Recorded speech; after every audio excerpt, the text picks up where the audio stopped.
இன்னைக்கு இடுப்பு வலிக்கான எக்ஸசைஸ் சொல்லித்தரேன். இடுப்பு வலிக்கான எக்ஸசைஸ் எல்லாமே மல்லாந்து படுத்துட்டோ, ரைட்டில் படுத்துட்டோ, லெஃப்ட்டில் படுத்துட்டோ, குப்புற படுத்துட்டோ செய்கிற எக்ஸசைஸாக இருக்குது. அதனால நான் இப்போ படுத்துட்டு எக்ஸசைஸ் தர ஆரம்பிக்கிறேன். இடுப்பு வலிங்கிறது இடுப்பில் மட்டும்தான் வலிக்கும் அப்படின்னு நினச்சிடாதீங்க. இடுப்பில் இந்த லம்போ சேக்கரில் பெட்டெக்ஸுக்கு மேலே வலிக்கலாம், முதுகுலேயும் வலிக்கலாம், இடுப்பு கீழே பெட்டெக்ஸ்குள்ளே அதுக்கு பேர் காக்சிடீனியா, காக்சிக்ஸுங்கிற எலும்பு வால் மாதிரி டெயில் போன், அது அந்த கடைசியில் இருக்குன்னு வச்சுக்கோங்களேன். ஸ்பைனல் கார்டில் சர்வைக்கல், தொராசிக், லம்பார், சேக்ரம், கடைசியாக காக்சிக்ஸ்னு வரும். ஸோ அங்கேயும் பெயின் வரலாம், சரிங்களா? அந்த மாதிரி வலிக்கிற எல்லா வலியுமே இடுப்போட சம்மந்தப்பட்டது தான்.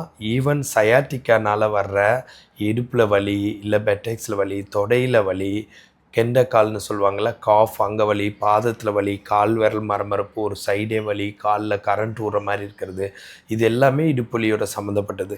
இடுப்பு வலிங்கிறது காமனான ஒரு டேர்ம் சொல்லிட்டேன். அது உள்ள நிறைய நோய் இருக்குது. எல்லா நோய்களுமே எக்ஸசைஸில் சரியாக வர நோயாக தான் இருக்குது. என்னென்ன இருக்குன்னா, லம்போ சேக்ரல் ஸ்ட்ரெயின், அதாவது இடுப்பில் ஸ்ட்ரெயின் ஆயிடுச்சுன்னு அர்த்தம். அடுத்து லம்பார் ஸ்பாண்டிலோசிஸ், எலும்பு தேய்மானத்துக்கான ஆரம்ப ஸ்டேஜ்னு அர்த்தம். லம்பார் ஸ்பாண்டிலைட்டிஸ், எலும்பு தேய்மானம்னு அர்த்தம்.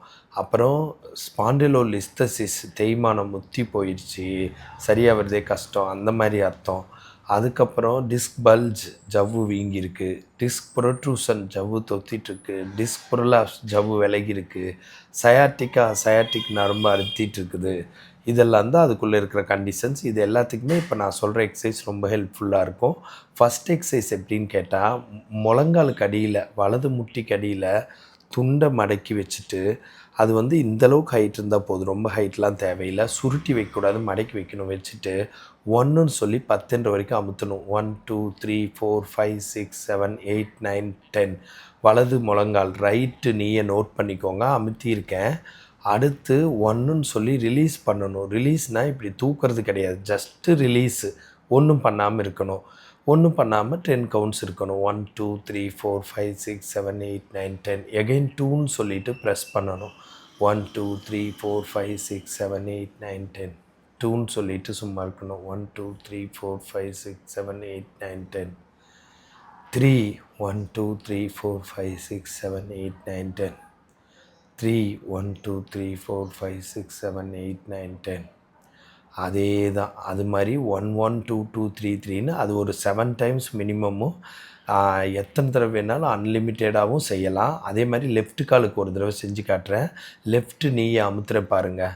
1 1 2 3 4 5 6 7 8 9 10.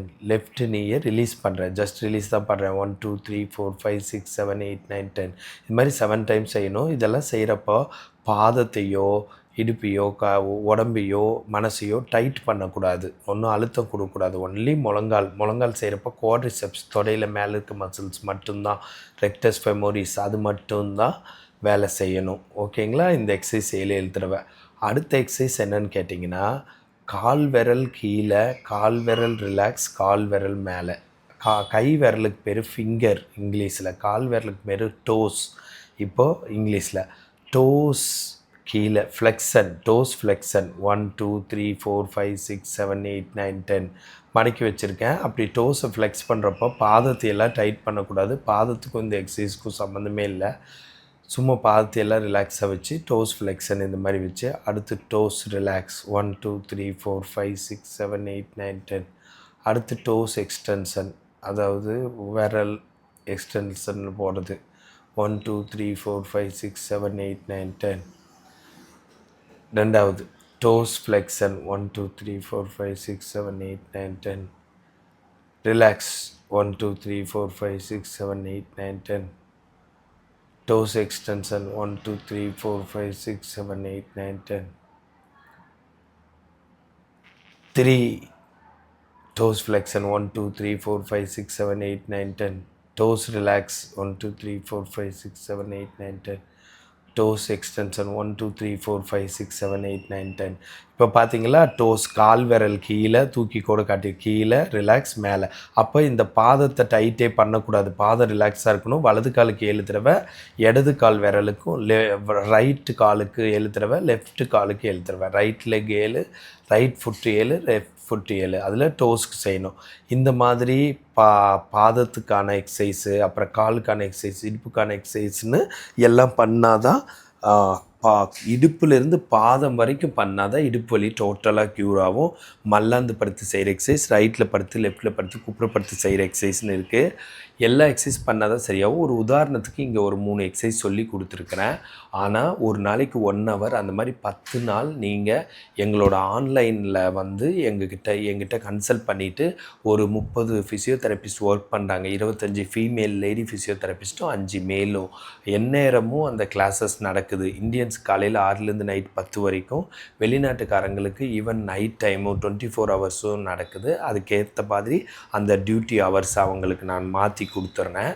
ஸோ அந்த மாதிரி நீங்கள் ஆன்லைனில் எங்களுக்கு கால் பண்ணி கன்சல்ட் பண்ணி எக்ஸசைஸ் பண்ணி க்யூர் ஆகிக்கோங்க. இது பெர்மனெண்ட்டாக க்யூர் ஆகும். இந்த மாதிரி ஹெல்த் டிப்ஸ் வேணா ஃபாலோ பண்ணுங்கள். ஃபிசியோதெரப்பி கன்சல்டேஷன் வேணா கால் பண்ணுங்கள். நான் பிரகாஷ், ஃபிசியோதெரபிஸ்ட்.